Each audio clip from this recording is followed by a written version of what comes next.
vérité. Tu es notre lumière. Nous te disons merci et nous prions, Seigneur, que ton esprit nous parle encore ce matin. Saint-Esprit, parle-nous encore. Parle à nos cœurs. Parle à notre esprit. Parle-nous encore au travers de ta parole. Je me soumets à toi, Saint-Esprit de Dieu. Utilise-moi. Utilise-moi, utilise ma bouche pour parler à un cœur, pour parler à une âme, pour parler à un esprit abattu, pour parler à quelqu'un qui s'est perdu, Seigneur. Parle-moi encore au nom de Jésus-Christ. Amen, amen. Gloire à Jésus. On acclame pour Jésus.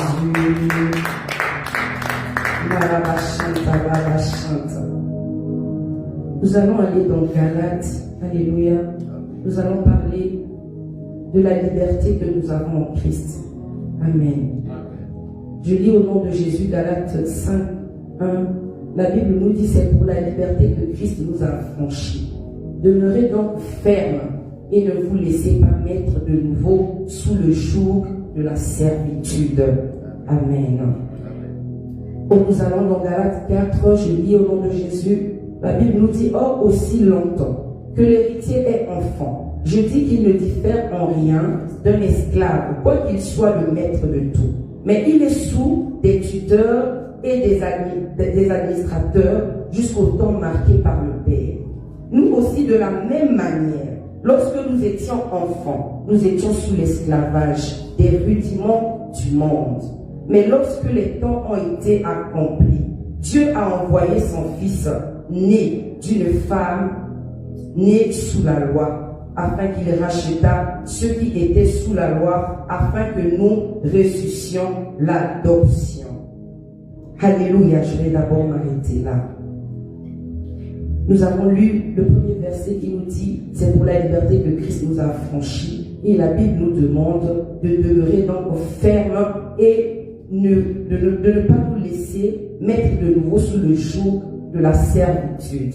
Amen. Quand nous venons à Christ, j'aimerais lire le verset 8 de Galates 4 d'abord. Autrefois, nous ne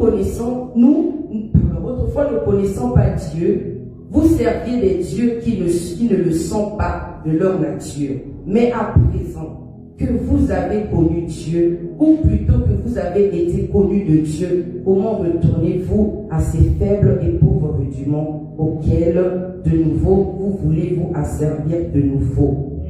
Amen. Avant de venir à Christ, nous étions esclaves. Alléluia.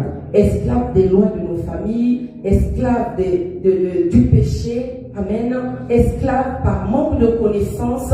Nous étions idolâtres, comme la Bible dit ici. Nous ne connaissions pas encore Dieu. Alors nous avions accepté tout et n'importe quoi. Nous avons cru à tout et à n'importe quoi. Amen.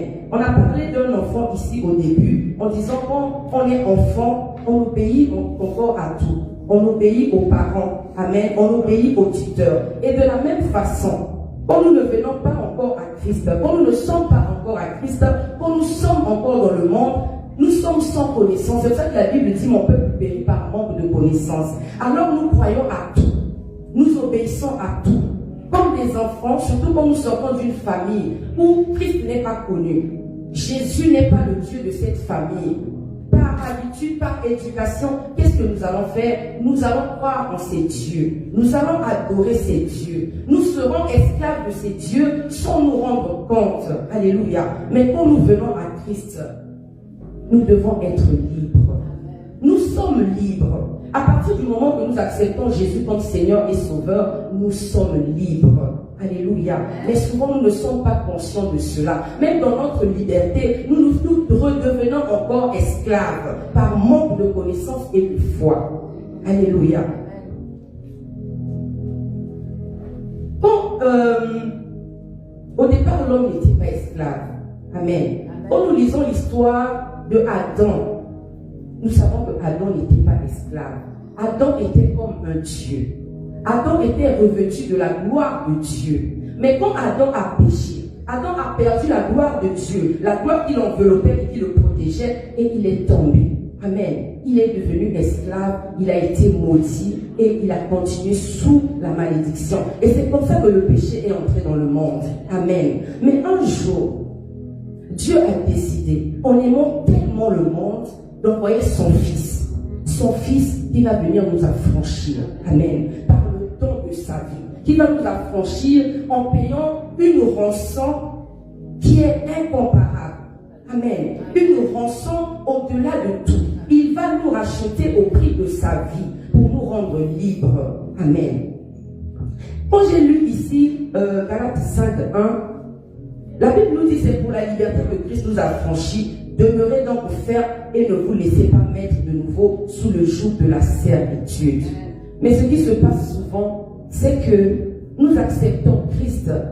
Mais comme Dieu agit en son temps, comme Dieu agit comme il veut, comme Dieu n'agit pas selon nos voies, parce que la Bible dit les voies de Dieu ne sont pas nos voies. Donc Dieu agit en son temps.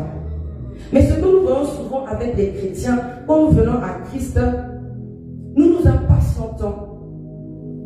Notre foi finit par faiblir, nous finissons par perdre notre foi, et qu'est-ce que nous faisons? Nous retombons encore sous le joug de la servitude. Amen. Nous allons dire que Jésus, j'entends beaucoup de gens le dire, que mais Dieu il agit au ralenti.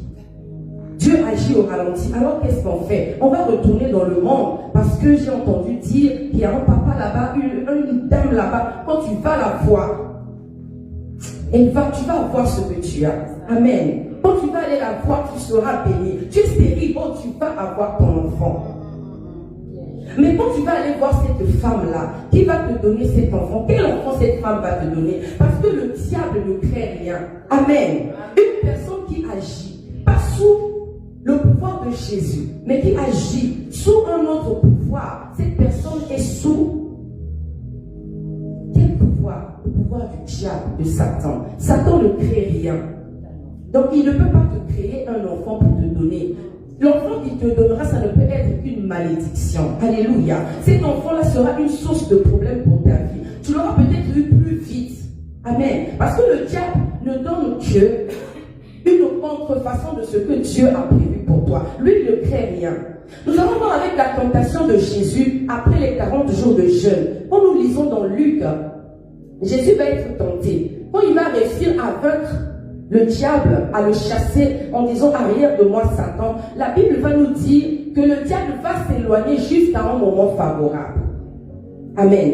Et quand il fait la proposition à Jésus, en disant transforme ce pain, je vais le lire pour ne pas paraphraser. Nous allons aller dans Luc 4.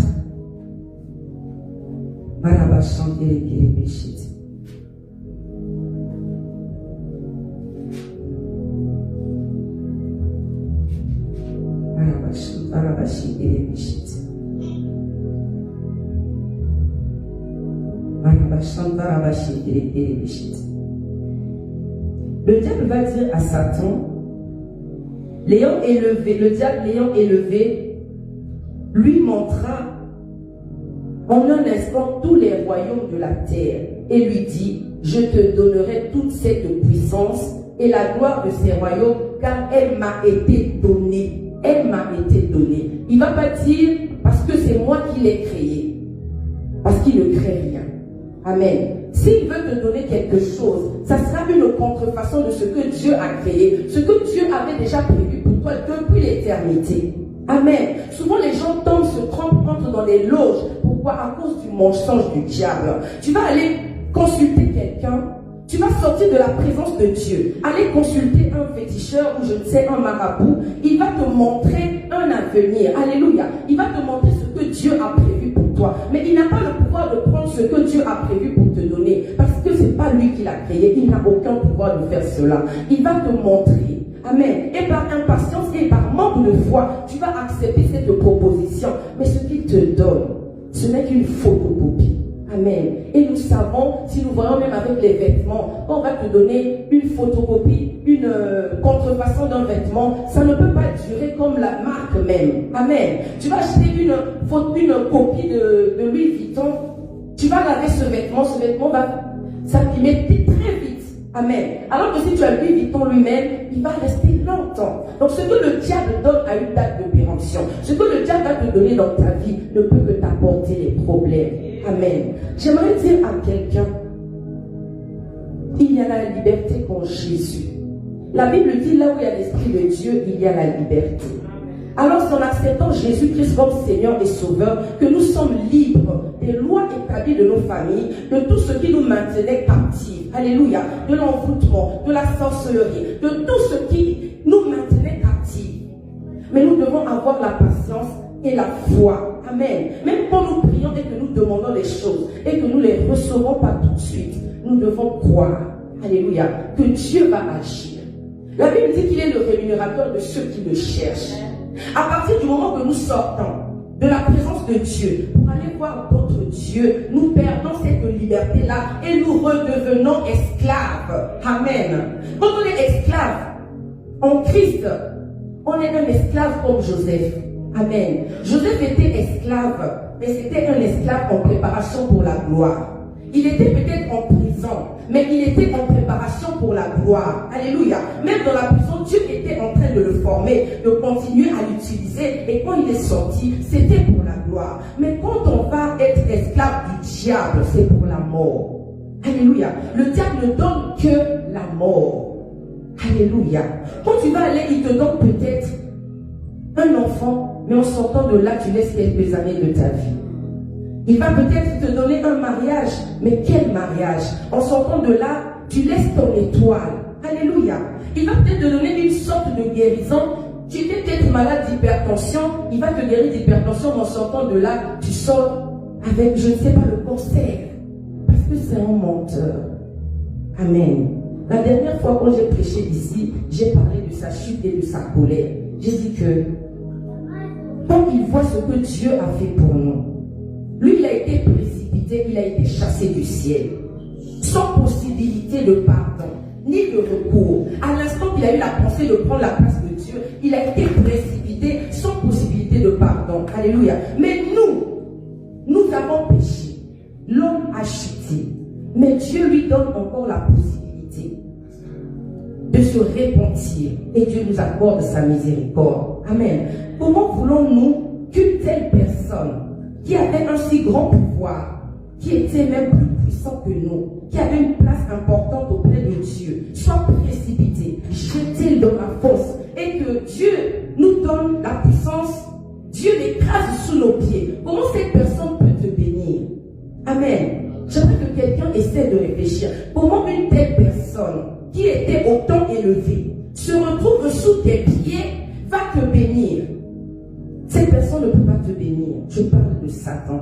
Il ne peut pas te bénir. Alléluia. Alors quand nous sommes à Christ, restons à Christ et gardons notre foi. Dieu agit en son temps.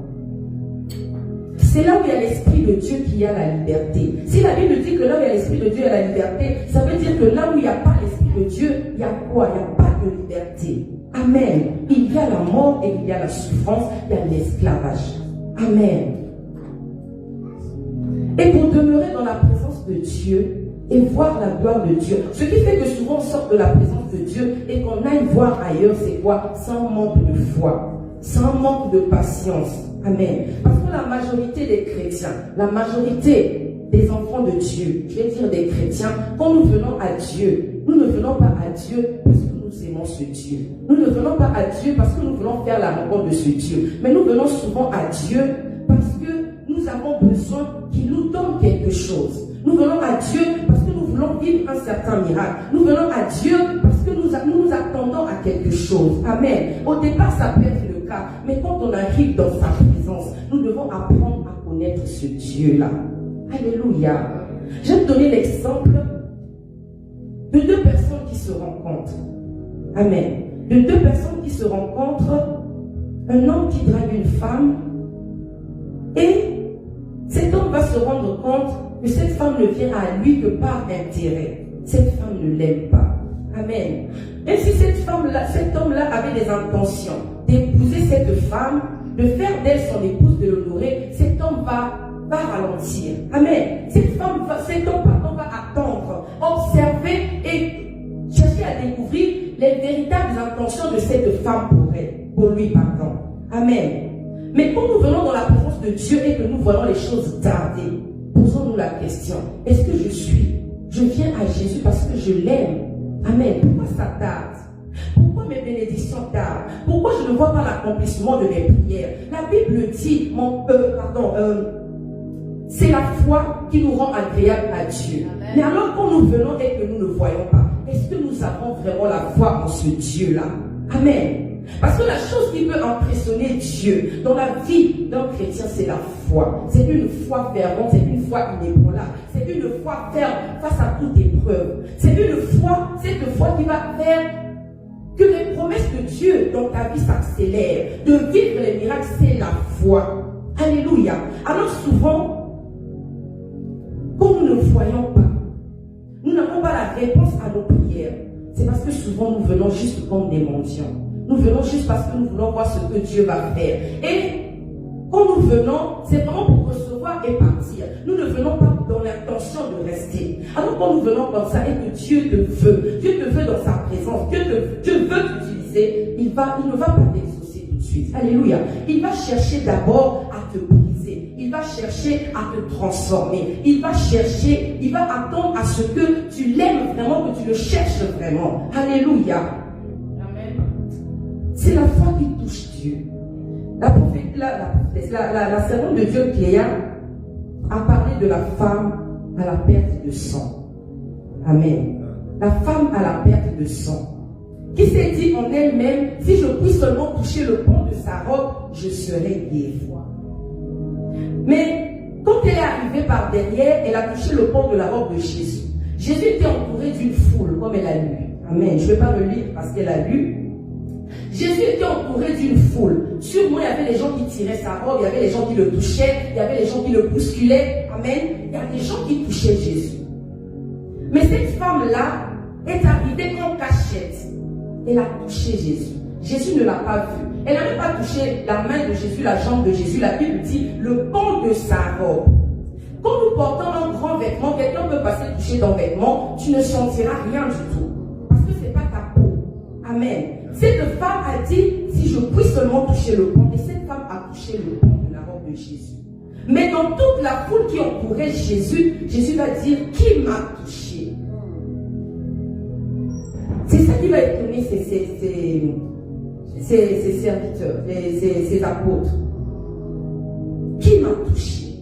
Amen. Parce que ce toucher-là, ce n'était pas un toucher normal. Ce qui avait touché Jésus, ce n'était pas la main de cette femme qui avait touché le pan de sa robe. C'était la foi de cette femme. Amen. Cette femme avait une foi tellement grande que quand elle a touché Jésus, c'est sa foi qui a touché Jésus. Amen. Amen. C'est sa foi qui a touché. Jésus a ressenti quelque chose de tellement grand. Quelque chose qui nous rend agréable à lui. Il a ressenti quelque chose en lui qui n'était pas normal. Que toutes les personnes qui le touchaient n'avaient pas. Amen. C'est comme ça qu'il va demander qui m'a touché. Alors quand nous venons dans la présence de Dieu, si nous voulons toucher Dieu, si nous voulons vivre la gloire de Dieu, notre foi doit grandir. Nous devons croire en ce Dieu. C'est ça qui va nous permettre de demeurer en sa présence. Si nous n'avons pas la foi en ce Dieu, si nous n'aimons pas ce Dieu, nous n'allons pas demeurer dans sa présence. Alléluia. Il dit, si vous demeurez en moi, je demeurerai en vous. C'est ceux qui demeurent dans la présence de Dieu. C'est ceux qui gardent la parole de Dieu, qui demeurent dans sa présence et qui restent libres. Mais si tu n'as pas de foi, si tu ne demeures pas dans la présence de Dieu, si tu ne donnes pas une première place à Dieu dans ta vie, tu vas rester esclave toute ta vie. Parce qu'à chaque fois, tu seras insatisfait. Tu ne vivras pas ce que tu attends de Dieu et ton cœur aura tendance à aller ailleurs. Alléluia. Il y a des gens qui sont venus dans la présence de Dieu, qui ont une destinée glorieuse, qui ont commencé à vivre des miracles. Mais à l'instant où les vagues se sont levées, à l'instant où les choses n'ont plus tourné comme on voulait, qu'est-ce qu'on fait? On retourne dans le monde. Alléluia. Les enfants de Dieu, ou je vais dire les chrétiens, souvent nous clochons des deux côtés. Amen. Comme Élie disait, avant qu'il invoque le feu, quand il parlait aux enfants d'Israël, amen, il va dire, ce peuple Je vais le lire.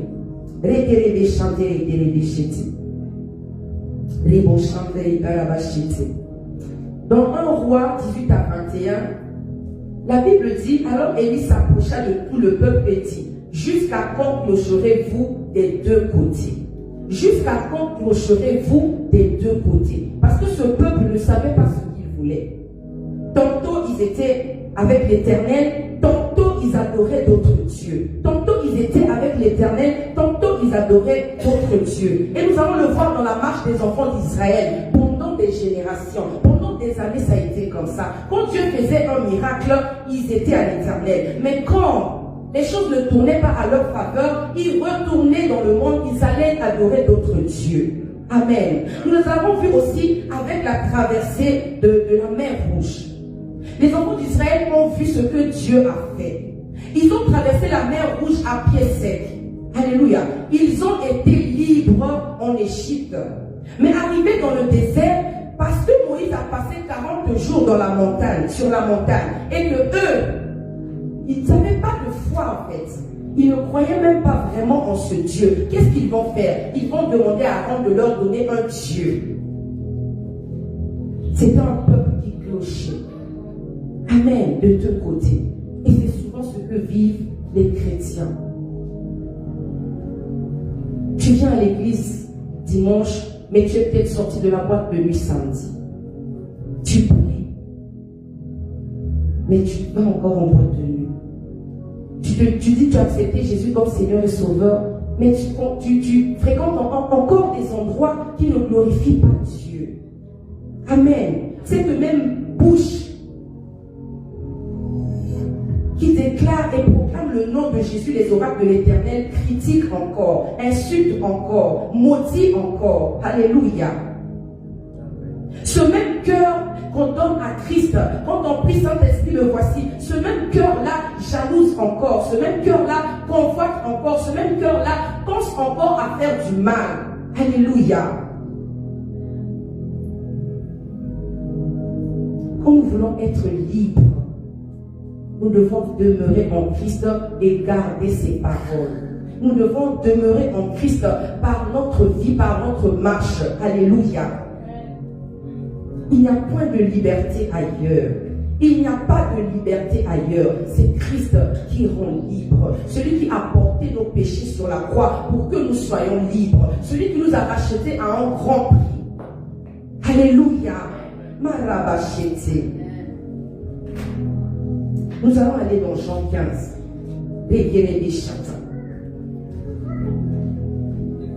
Le serviteur de Dieu, Jean nous a parlé un peu de ça hier. Alléluia. Dans Jean 15, la Bible nous dit, c'est Jésus qui parle.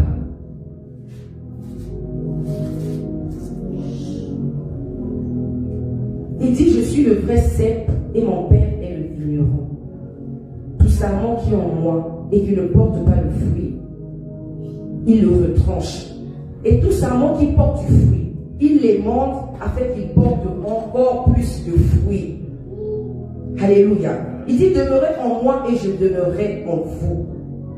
Comme le sarment ne peut de lui-même porter du fruit s'il ne demeure attaché au cep, ainsi vous ne le pouvez pas non plus si vous ne demeurez en moi.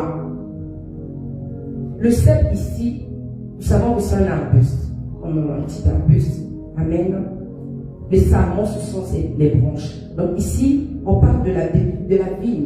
On parle, c'est des arbustes qui donnent des raisins, des grappes de raisins sur lesquelles les grappes de raisins se tiennent, se poussent. Amen. Et Jésus dit, son Père est le vigneron. Donc, tout sarment qui est en moi et qui ne porte pas de fruit, il le retranche, et tout sarment qui porte du fruit, il l'émonde afin qu'il porte encore plus de fruits. Quand nous venons à Christ, il est notre arbuste, notre tronc, le tronc de l'arbuste, et nous sommes des branches, nous nous attachons à lui. Amen. Mais nous devons produire du fruit. Comment? En restant dans la présence de Dieu, en restant attachés à Christ, en gardant ses paroles, en marchant selon ses voies. C'est comme ça que nous portons du fruit. Alors le vigneron qui est le Père, qui nous aimante, qu'est-ce qui se passe? Nous savons que notre vie, On aura toujours des combats. Tant que Christ n'est pas venu, on sera toujours combattu. Amen. On sera toujours combattu. Parce que le diable n'abandonnera pas.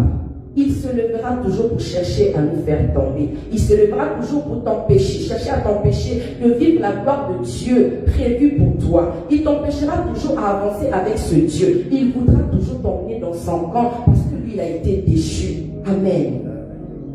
Alors quand on demeure dans la présence de Dieu et qu'on ne cloche pas les deux côtés, comme les enfants d'Israël, aujourd'hui je prie, demain je ne prie pas. Aujourd'hui je crois, demain je ne crois pas. Donc on reste à Christ.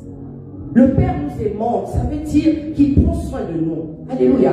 Il prend soin de nous.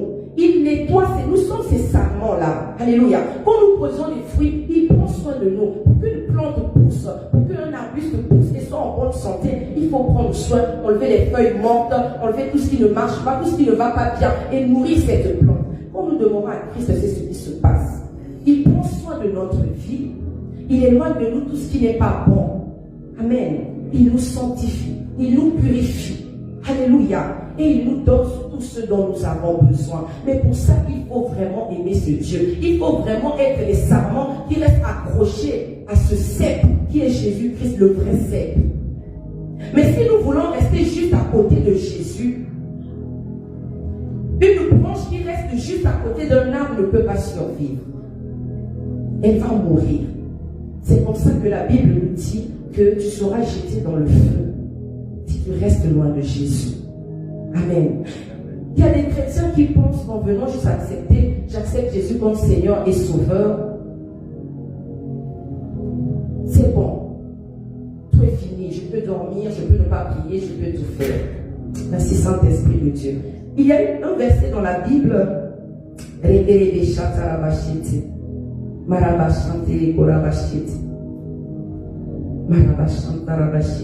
sais pas si voilà. Donc, Ecclésiaste 3:1, la Bible dit, il y a un temps pour tout. Un temps pour toutes choses sous les cieux. Il y a un temps pour tout, un temps pour toutes choses sous les cieux. Mais ce verset est souvent très mal interprété. Amen. Il y a des chrétiens qui viennent à Christ, qui disent qu'il y a un temps pour tout. Donc, il y a un temps pour venir à l'église, il y a un temps pour faire la fête. Il y a un temps pour être dans la présence de Dieu, il y a un temps pour être dans le monde. Amen. Donc, il y a des gens qui utilisent ce verset en disant on peut faire tout ce qu'on veut tout le temps. Mais quand on vient à Dieu, on donne notre vie à Jésus, ce n'est pas pour reculer. Notre Dieu est un Dieu de développement, un Dieu d'avancement, un Dieu de gloire. On ne peut pas venir dans la vie, accepter la vie et retourner dans la mort. Quand nous mettons un pied à Christ et nous gardons, nous retournons, nous ne sommes pas vraiment à Christ. Alléluia. Quand on vient à Christ et qu'on veut vivre cette liberté-là, nous devons devenir des nouvelles créatures. On ne peut pas dire que je suis en Christ et je suis une nouvelle créature si nous continuons à rester dans le monde et que nous restons les mêmes personnes. Quand on vient dans la présence de Dieu, on accepte Jésus. On doit être transformé. Notre vie doit refléter la vie de Christ. Notre vie doit refléter la parole de Dieu. Alléluia. On ne peut pas venir à Christ et dire, la Bible dit qu'il y a un temps pour toutes choses. Un temps pour manger, ou il y a un temps pour dormir, il y a un temps pour faire la fête. Je peux faire la fête toute la semaine, je peux me comporter comme un païen toute la semaine et je suis chrétien jusqu'au dimanche. Ça ne marche pas comme ça. Ça veut dire que tu es toujours esclave du diable. J'ai lu ici dans Chate Orabashite, Bekerebeshite Chata. Dans Galates 4. Mais à présent que vous avez connu Dieu, ou plutôt que vous avez été connu de Dieu, comment retournez-vous à ces faibles et pauvres rudiments auxquels de nouveau vous voulez vous asservir encore? Alléluia. Celui que le Fils a affranchi est définitivement libre. J'aimerais parler à quelqu'un qui, avant de donner ta vie à Christ, tu étais, je ne sais pas, deuxième bureau, tu sortais avec un homme marié, tu vivais dans l'impudicité. Amen. Parce que cela avait peut-être une raison pour toi, soit une raison financière, parce que tu étais seul, je ne sais pas. Mais quand on donne sa vie à Christ, alléluia, et que tu abandonnes cette vie-là, tu ne peux plus y retourner. Alléluia. Quand tu arrives à Christ, tu es libre de cela. Dieu prend le contrôle de ta vie. Comme j'ai dit ici, le Père va émonder ta vie. Il va prendre soin de toi. Les raisons pour lesquelles tu étais tombé dans cette vie, dans ce péché-là, Dieu va s'en occuper et il va te rendre libre. Il va répondre à ce que tu n'avais pas, ce qui faisait que tu vives dans ce péché. Amen. Alléluia. Mais c'est notre foi qui va faire qu'on ne retourne plus à ce que nous avons abandonné. C'est notre foi qui va faire qu'on demeure libre. Marabashata. J'aimerais parler à quelqu'un qui se dit enfant de Dieu et chrétien et qui vit encore comme un païen, qui entretient encore les mêmes péchés que tu entretenais quand tu étais dans le monde. Tu dois savoir que tu n'es pas encore à Christ. Tu n'es pas une nouvelle créature. Quand on vient à Christ, on doit être une nouvelle créature. Alors laisse le Seigneur te briser. Laisse le Seigneur te briser et te rendre libre. Alléluia. Marabashantire korabashata. Pekerebeshiti.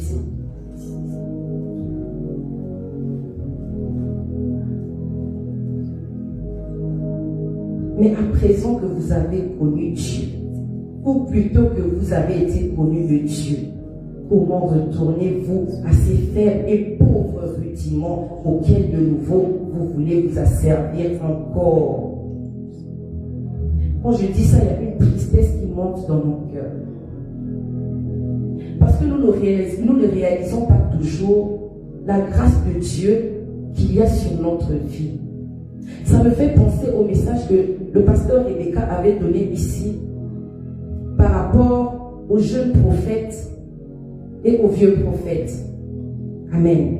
Nous ne réalisons pas toujours la grâce de Dieu qu'il y a sur notre vie. Nous ne réalisons pas toujours l'amour de Dieu pour notre vie. Nous ne réalisons pas toujours le sacrifice que Jésus a fait sur la croix pour nous, pour que nous soyons libres. Si nous arrivons à réaliser cela, il y a des choses que nous ne ferons plus. Alléluia. Alors je prie vraiment que le Saint-Esprit de Dieu nous aide à réaliser l'amour de Dieu pour nous, à réaliser l'œuvre, le sacrifice de l'œuvre de la croix. Alléluia. L'amour de Dieu pour notre vie. Nous venons à Christ, mais nous restons esclaves de nos désirs, de nos envies, de notre chair. La Bible dit, vous demandez, mais vous ne recevez pas parce que vous demandez mal, pour satisfaire vos passions et vos désirs. Et nous restons esclaves de nos désirs, de nos passions, de notre chair.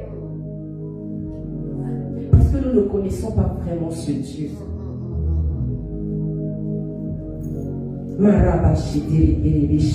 Alors je prie ce matin que le Seigneur aide quelqu'un à faire sa connaissance. Que le Seigneur nous aide à vraiment faire sa connaissance par sa parole. Alléluia. À le connaître et à demeurer à ses pieds. Alléluia. À être connecté à son esprit. La parole de Dieu va nous aider à rester connectés. Et empêcher au diable de nous ramener dans notre esprit à chaque fois ce que nous avons vomi. Oui, la parole de Dieu est la foi. La parole de Dieu va faire naître en nous une foi qui va empêcher. Elle va sauver. Qui va empêcher au diable de nous ramener à ce que nous avons vomi. Alléluia. Alors méditons la parole de Dieu. Demeurons au pied de Dieu, au pied de Christ et vivons la gloire de Dieu. Alléluia.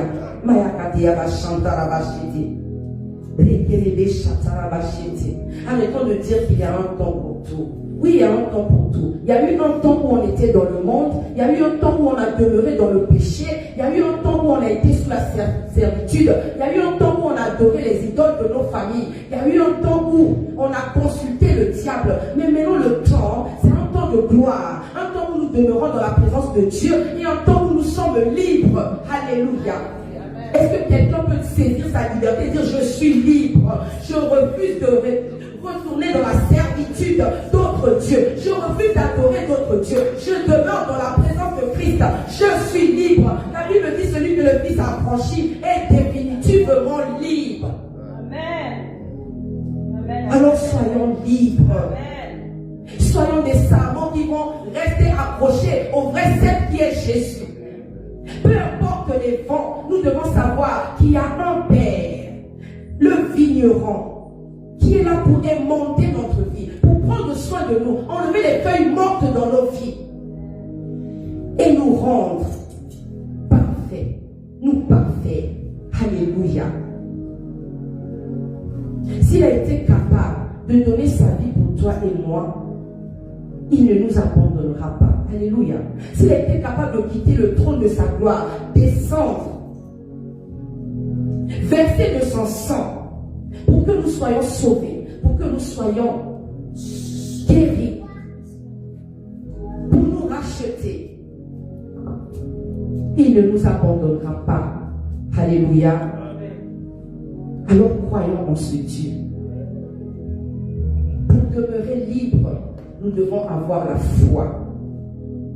Pour demeurer libre, nous devons avoir la foi. Alléluia. Laissez-la. C'est plus vos mouvements qui me distraient que elle. Excusez-moi. Alléluia. Pour demeurer libre, nous devons avoir la foi. Nous allons voir tout ce que Jésus a fait. Toutes les guérisons qu'il a fait, tous les miracles qu'il a fait, il a fait sur base de la foi de ceux qui venaient vers lui. Il a fait sur base de la foi. Quand la personne elle-même ne savait pas parler, il le faisait sur la base de la foi de ceux qui apportaient la personne. Alléluia. Même quand il a fait le miracle avec la femme à la perte de sang, quand la femme à la perte de sang a touché le pan de sa robe et qu'il a été guéri, qu'est-ce qu'il va dire? Prends courage, ma fille. Ta foi t'a guéri. Amen. À la limite, ce n'est pas Jésus qui nous guérit. Ce n'est pas Jésus qui opère le miracle. C'est notre foi qui déclenche le miracle dans notre vie. Alléluia. Ce n'est pas Jésus qui guérit. Ce n'est pas Jésus qui te touche. Ce n'est pas Jésus qui opère le miracle. Mais c'est ta foi qui déclenche le miracle qui est déjà disponible. Alléluia. C'est ta foi qui va le déclencher. C'est ta foi qui va l'activer. Et le manque de foi. J'aime cette phrase que l'apôtre Franck Ibarra, notre Père, avait dit, que c'est ta foi qui active les mains de Dieu. C'est la foi qui permet aux mains de Dieu d'agir dans ta vie. Mais le manque de foi bloque les mains de Dieu, ça empêche à Dieu d'agir. Jésus va dire ici, va ta femme, vas-y, prends courage ma fille, ta foi t'a guéri. Alléluia. Il va le dire tout le temps. C'est ta foi qui t'a sauvé. Avec la femme qui avait été attrapée en flagrant délit d'adultère, il va dire vas-y et ne pêche plus. Amen. Et avec le serviteur du centenier romain, qui va venir vers Jésus en disant mon serviteur est malade, est-ce que tu peux venir le guérir? Quand Jésus va venir, il va vouloir venir et dire non, ne viens même pas, je ne suis pas digne que tu entres chez moi. Mais dis seulement une parole et mon serviteur sera guéri. Cet homme-là avait cru que Jésus avait un tel pouvoir qu'il n'avait même pas besoin de se déplacer jusqu'à chez lui parce qu'il n'était pas digne. Mais il pouvait juste dire une parole pour croire à ça. Amen. Il faut que tu aies une foi. Alléluia. Et Jésus va dire waouh, même en Israël, je n'ai pas vu une si grande foi. Alléluia. C'est la même chose avec la femme cananéenne qui va venir pour sa fille, qui va crier après Jésus. Jésus va même mal lui parler, lui la traiter de chienne. Il va dire on ne va pas donner le pain des enfants aux chiens. Alléluia. Mais cette femme avait tellement la foi, cette femme croyait tellement qu'elle ne va pas partir. Alléluia. Malgré que Jésus va dire je suis venu pour les brebis perdues d'Israël, il va la traiter de chienne. Mais cette femme, elle va dire c'est pas grave, les chiens mangent les miettes qui tombent de la table du maître. Alléluia. Et Jésus va être impressionné. Alléluia. Est-ce que quelqu'un peut prier et élever sa foi au point d'impressionner Jésus? Alléluia. Par sa foi, Jésus va dire va guérir sa fille. Alléluia. Je vais dire la phrase que Jésus a dit à cette femme. Alors Jésus lui dit femme, ta foi est grande, qu'il te soit fait comme tu le veux.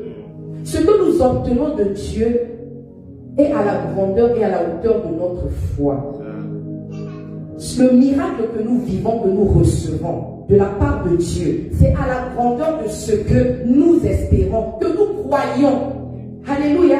Hier, papa a dit ici qu'il faut avoir une faim, une grande faim. C'est en fonction de ta faim que tu vas manger. Il a donné l'exemple du serpent de Moïse qui avait tellement faim qu'il a mangé les 2 serpents de Pharaon. Alléluia. Alors que notre foi est grande, nous allons espérer les choses que même l'œil n'a jamais vues, que l'oreille n'a jamais entendues, qui ne sont même pas montées dans nos cœurs. Parce que notre foi sera à une autre dimension. Alors nous vivrons des miracles à d'autres dimensions. Marabashaza. Quelqu'un qui à la foi ne peut pas demeurer esclave du péché. Même si tu tombes, tu vas croire que ton Dieu est miséricordieux. Tu vas te relever. Tu vas revenir à lui. Et tu vas être de nouveau libre. Parce qu'il dit, si vous confessez vos péchés, je suis juste et fidèle pour vous pardonner et vous purifier votre iniquité. Alléluia. La foi va nous préserver de la culpabilité qui va nous maintenir esclaves. La foi va nous préserver de toute pensée qui nous maintienne esclaves. De l'impatience. C'est surtout l'impatience qui fait des enfants de Dieu des esclaves. L'impatience. Oh, quelqu'un peut dire, Saint-Esprit, donne-moi la patience dans la présence de Dieu. Donne-moi la patience dans la présence de Dieu. Que je sois capable d'attendre le temps de Dieu. La Bible dit, vos voix ne sont pas les voix de Dieu. Mes voix ne sont pas vos voix. Mes pensées ne sont pas vos pensées. Alors j'aimerais parler à quelqu'un qui avait l'habitude de clocher des 2 côtés. Aujourd'hui je viens à Christ. Aujourd'hui je cherche un prophète. Demain je vais chercher une diseuse de bonne aventure. Aujourd'hui je vois un pasteur. Demain je vais aller voir une qui lit les cartes. Aujourd'hui je viens voir un prophète. Mais comme je n'ai pas vu l'accomplissement, demain je vais aller voir celle qui lit dans les boules de cristal. J'aimerais te dire, demeure dans la présence de Dieu. Sois patient, aime ce Dieu. Accroche-toi à ce ciel, sois le savant. Laisse Dieu t'émonder. Laisse Dieu te donner une forme qu'il faut. Dieu parfois n'agit pas tout de suite dans la vie de quelqu'un. Pourquoi? Parce qu'il veut que tu aies d'abord la forme qu'il faut. Alléluia. Il veut que tu aies d'abord la forme qu'il faut. Quand Dieu a créé le monde, il n'a pas fait le monde en un jour. Alléluia. Il a pris 6 jours. 5 jours, le 6e jour, il a créé l'homme. Pourquoi il n'a pas fait en un jour? Il est Dieu, il aurait pu le faire en un jour. Alléluia. Alors s'il n'a pas fait le monde en un jour, ce n'est pas nos vies qui vont être changées en un jour. Alléluia. Si nous venons dans la pensée que quand je rentre à l'église, ma vie est complètement changée du jour au lendemain, on ne peut pas demeurer dans la présence de Dieu. Alléluia. Nous devons venir dans la pensée de savoir que Dieu agit en son temps. Si notre cœur est juste tourné vers nos manques et nos désirs, nous ne pourrons pas expérimenter la gloire de Dieu.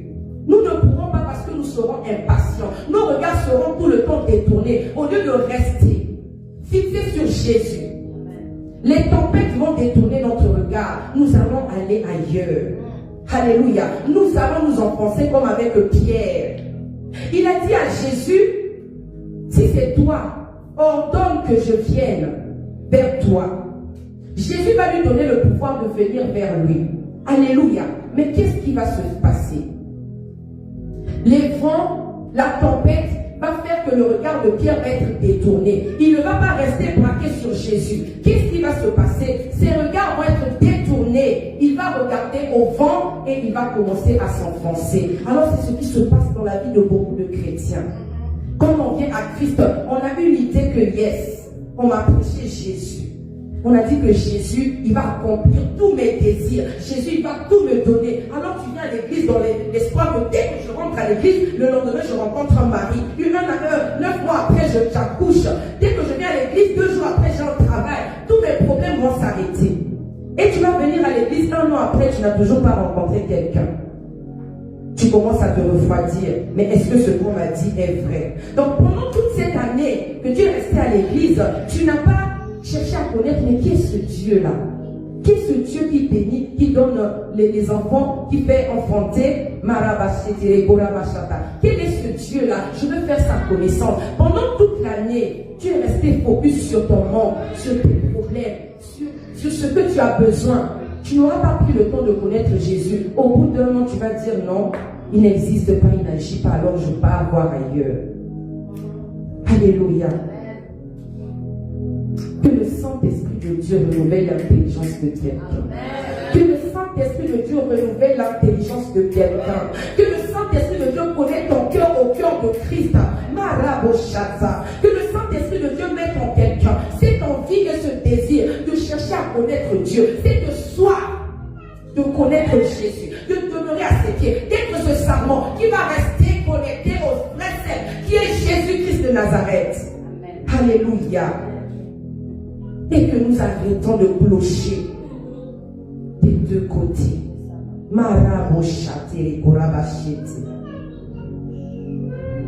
Rabashante kerebeshete. Demeurons libres au nom de Jésus. Alléluia. Ne retournons pas à ce que nous avons commis. Ne retournons pas dans le monde. La Bible dit que Jésus est le chemin, la vérité et la vie. Il est le chemin, la vérité et la vie. Alors à partir du moment que nous nous détachons de lui et que nous retournons dans le monde, nous retournons à la mort, nous laissons la vie, nous laissons la vérité, nous retournons dans le mensonge. Parce que dans le mensonge, le roi de ce monde, le prince de ce monde, c'est Satan. Et la Bible l'appelle le père du mensonge.